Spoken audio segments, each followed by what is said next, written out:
Good afternoon. I have to say, even if I wasn't sharing today's session, I would have come along here. A bit of a mouthful for the title: Harmonizing National Copyright Exceptions to Build a Global Body of Open Education Resources with a Code of Best Practices and Fair Use for OER. But actually, if you read the abstract, the authors really make a really good point. There's great potential here, but how do you actually do it? The devil's in the details. So you want to get the stuff, you want to access all the stuff. So this really, really grabbed my attention. So without any further ado here, and I better shut up, we have merited Peter, Will, and Prue. I don't know who's kicking off, but I am now going to leave everything in the capable hands of Deb Baff. As I said, I'm just the monkeys, the real organ grinders behind doing everything. So I'll hand over to who's I should have actually asked who's anyway. Listen, we'll hand over. I'm dying to hear this. Best of luck. Great. Thank you so much for that wonderful introduction. And thank you everyone for being with us today. I'm Will Cross, welcoming you on behalf of the team. We're really pleased to have the opportunity to discuss efforts to build a global body of law to support open education that's more inclusive, more impactful, and more exciting.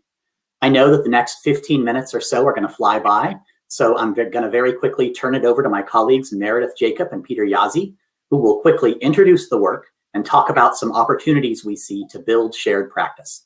I'll also be adding some links in the chat, including the code itself and a way to get in touch with us if this discussion sparks your interest. So now, truly without further ado, Meredith, would you like to introduce the code? Sure, thank you. My name is Meredith Jacob, and I work at American University Washington College of Law, and I've been lucky to be a colleague of Peter and Will's on this project. So talking about the Code of Best Practices and Fair Use, what we are not going to do is try to recapitulate everything that's in the code during this session. It would take up far more than the 20 minutes to do a decent job of that, and it wouldn't be the best use of your time. So we're going to try to give a little brief context and then move into some discussion. So the code itself grew out of this realization that you cannot create high quality, responsive, open educational resources relying only on openly licensed materials. That in fact, high quality materials and effective pedagogy is a stool that requires three legs. One is material that is in the public domain, either works that are out of copyright or works that are, or parts of works, information and ideas that are themselves unprotectable by copyright. You can't create OER as a closed book exam. You have to build on this stuff that came before. The second, as everyone's really familiar with, are things that are explicitly put under a Creative Commons license. But then the third are materials that rely on fair use or fair dealing or other specific limitations and exceptions to incorporate relevant and necessary third-party content into OER. Cultural materials, research materials that were created during the term that is still protected by copyright, but for which you have a pedagogical reason to include, which conveniently, as we will often talk about later, means that you very likely have a legal reason that you are able to include them. In the fair use analysis that's laid out in the code, there are sort of two familiar questions. The first is, are you doing something new or different, something transformative with the material? And there's a question hidden in there, which is, what is your pedagogical purpose for using this? Because you can't answer the question, am I doing something that is transformative under a legal analysis, unless you can say what you are doing with it in the first instance. If something was originally a newspaper article, why are you using that for teaching? Are you directly critiquing it? Are you illustrating a point? Are you teaching your students the skills of media literacy? So that sort of zeroth question is, what is your pedagogical purpose? Then your first legal question is really, is it a transformative purpose? Is it different than the original? And then there's a sort of follow-on question, which is, is the amount you are using appropriate? Is it the amount that you need to use, not just the amount that is convenient to excerpt? Is it the amount that is appropriate to your teaching purpose, even if that means you have to do a little bit more manipulation or excerpting to get that? Sometimes that'll be the whole thing. It's sort of meaningless to analyze often part of an image or part of a poem or part of a short story. So the amount may be the whole, but you need to ask yourself that question. that idea of taking those two questions and sort of reducing them down to a step of practical analytical inquiries is what the best practices do. And over the last 15 to 20 years, those best practices have helped all sorts of creative communities that rely on fair use: documentary filmmakers, archivists, librarians, poets, computer archive professionals. All of those people have said, our pedagogical or professional missions require us to engage with this, and we see these repeated cases, and that we create these best practices to analyze those repeated cases efficiently. We hope here that, among other things, this will promote understanding how to use inserts to improve pedagogy, to teach subjects like media literacy, to improve language learning, and finally, to avoid practices like linking out and other sort of downsampling risk management practices that disproportionately burden students with disabilities or other marginalized students. In the code, as we hope you'll click through and see, we talk about 4 core use cases: critique, illustration, using materials as learning resources, and repurposing educational content that's out of circulation. We also talk about considerations for each of those principles and hard cases.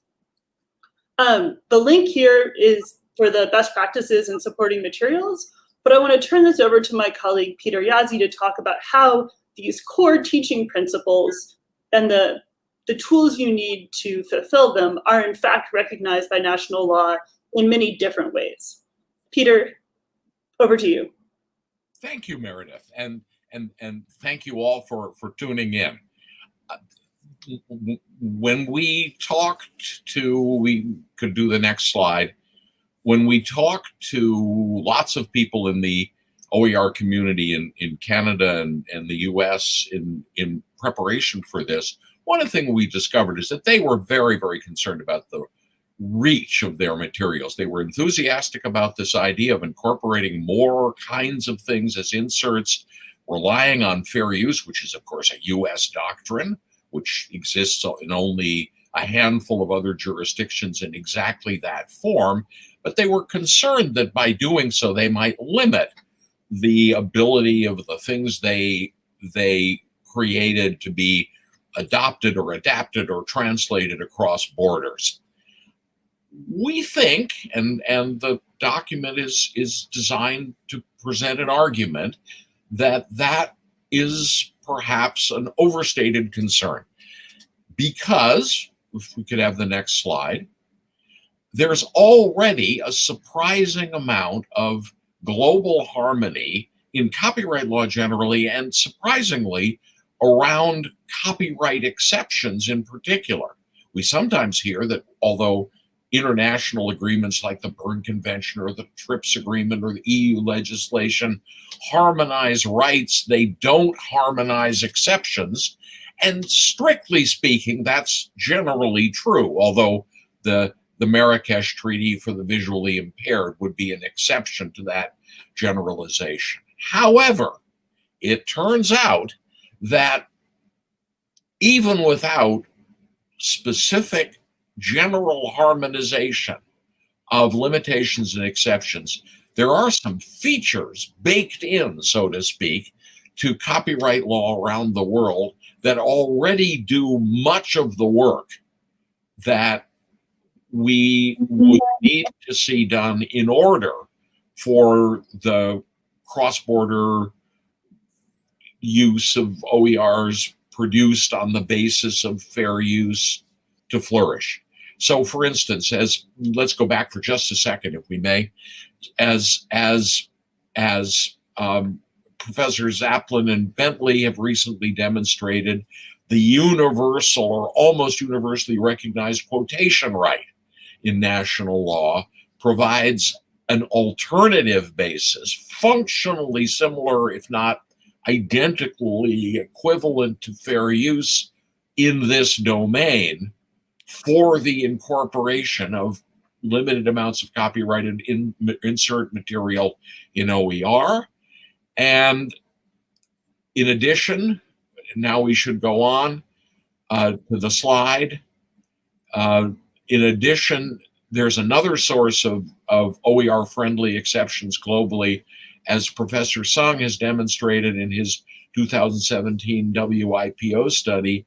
Educational exceptions, which exist not at the international level, but at the domestic level in country after country around the world, are generally very hospitable to the kind of limited use of copyrighted material as inserts in OER that the code discusses. All of this is laid out in a little bit of greater length in Appendix 4 to the document, which we'd invite you to take a look at, both text and footnotes. And what we see, going to the next slide, in particular, is that if we focus in on individual countries for a moment, we begin to see how this works. So in 2014, for example, the UK implemented new fair dealing provisions covering both educational use and the quotation right in general. And those have, if read sympathetically, the potential to authorize or justify all or almost all of the things that we discuss in terms of fair use in the code. Likewise, in Canada, where fair dealing, as many of you know, has taken a somewhat different path, it's been interpreted and applied and expanded primarily in the courts. We think the same result follows. And in Appendix 3 to the document, there is a rather granular argument to that effect by Professor Karis Craig, our Canadian legal guru. So we are really upbeat about the notion that even without any high-level changes in international law, there is already a possibility to take advantage of the principles of the code across borders based on existing legal resources. And I will stop there. Thank you, Peter. Great. So I think we've done a nice job of sort of staying within the bounds of our time, and we've left some time for questions and discussion as well. I've shared a few resources, including that the JOT form I've shared. If this sparks something and you don't have a chance to ask your question now, or you'd like to work together in some way, that's a way to reach out to us. But at this stage, what did we say too fast? What did we say that got you excited? What questions can we answer, or what topics would you like to discuss?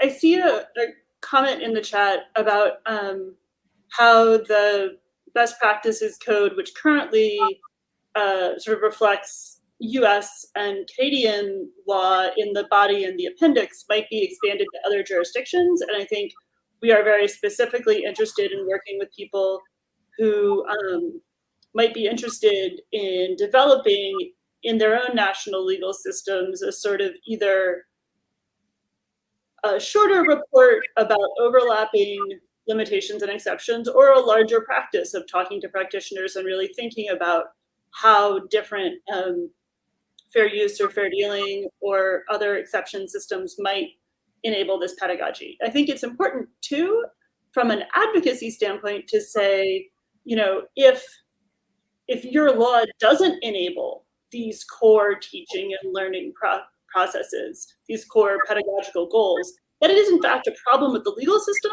And I think that, you know, problematizing a legal system that doesn't allow educational activities like this is another important part of the balance. I see a great question in the chat about, the question is, we noticed that sometimes the issue is just understanding copyright in the first place. And one, that's a great trailer for the session on copyright literacies this afternoon that I know I'm going to be at, and I hope you all will be at as well.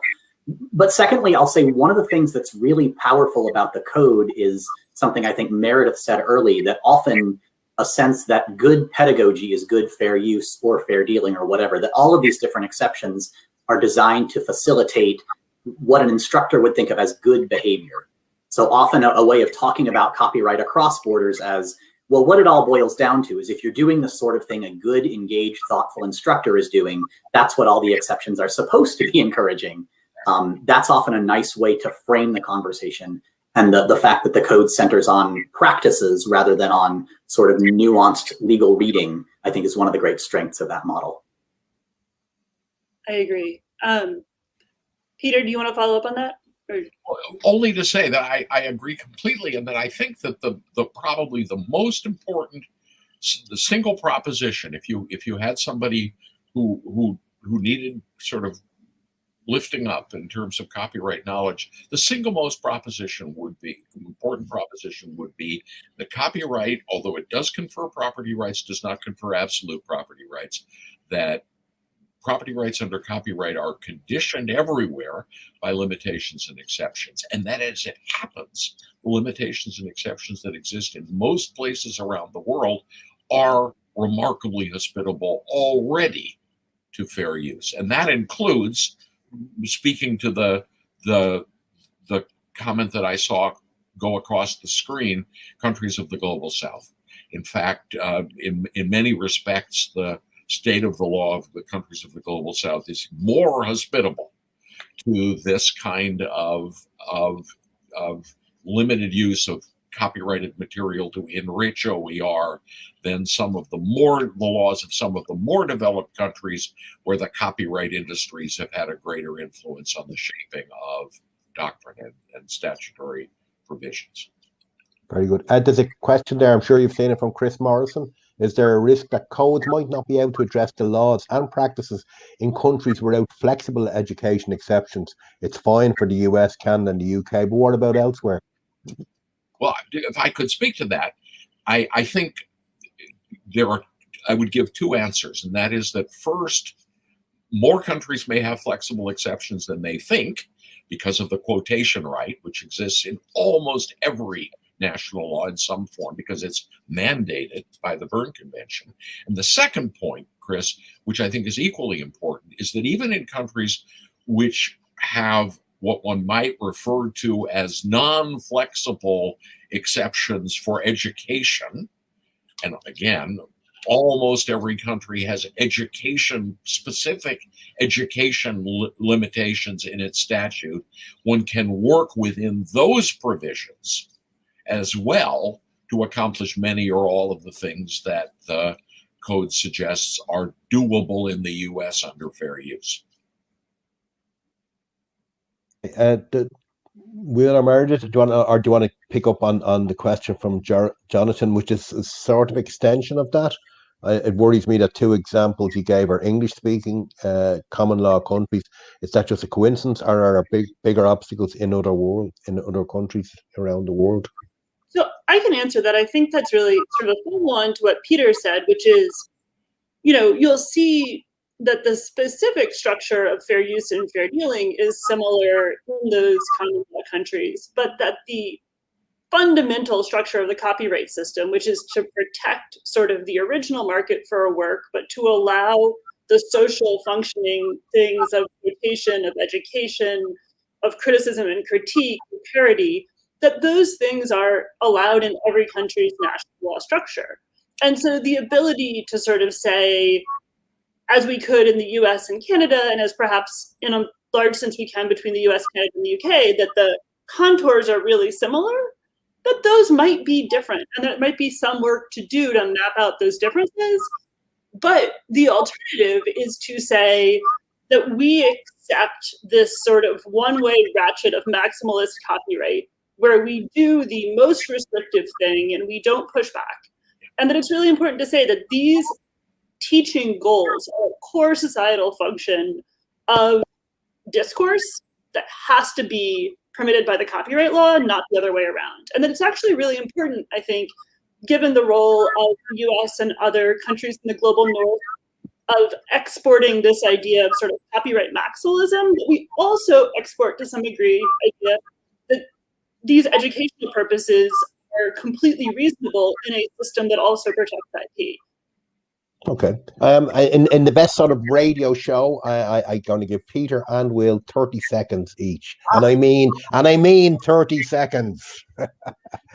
Well, I would just say that the two examples that we started with were chosen because we worked with Canada all along and because we thought the UK example might be of special interest. They were by no means selected because we think English-speaking countries or even countries of the Anglo-Saxon copyright tradition are the most promising. Our claims are, to the extent that they have validity, universal.